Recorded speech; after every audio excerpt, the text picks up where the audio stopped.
2023 সালে পাঠান দিয়ে বলিউডে এক রাজকীয় কামব্যাক করেছিলেন শাহরুখ খান। সিনেমাটি মুক্তি পেতেই তুমুল সাড়া পড়ে গিয়েছিল দেশে এবং বিদেশে। সেই সময় থেকেই শুরু হয়েছিল অনুরাগীদের প্রতীক্ষা, কবে আসছে পাঠান 2।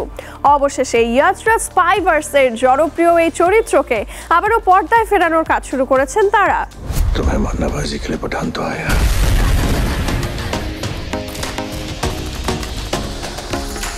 ইতিমধ্যেই শুরু হয়েছে ইয়াশরাজ ফিল্মসের স্পাইভার্সের জনপ্রিয় চরিত্রকে আবার পর্দায় ফেরানোর কাজ।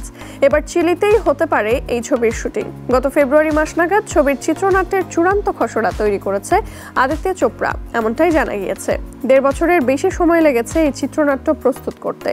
ইয়াশরাজ ফিল্মসের স্পাই ইউনিভার্সকে আরো রঙিন করে তোলার লক্ষ্যেই দীর্ঘ সময় লেগেছে ছবির চিত্রনাট্য তৈরি করতে। দ্বিতীয় পর্বের কাহিনীও লিখেছেন আব্বাস। জানা গেছে যে শাহরুখ নিজেই চিত্রনাট্য শুনে যথেষ্ট এক্সাইটেড, আর তাই এই জনপ্রিয় চরিত্রকে ফের পর্দায় ফেরাতে সমস্ত প্রস্তুতি শুরু হয়ে গিয়েছে।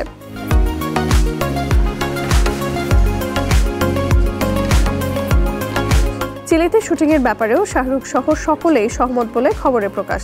পাঠান 2 এর শুটিং শুরু হবে চলতি বছরের শেষের দিকে। শাহরুখ তার আগামী ছবি কিং এর শুটিং শেষ করেই তবেই এই ছবির শুটিং শুরু করবেন বলে জানা গেছে।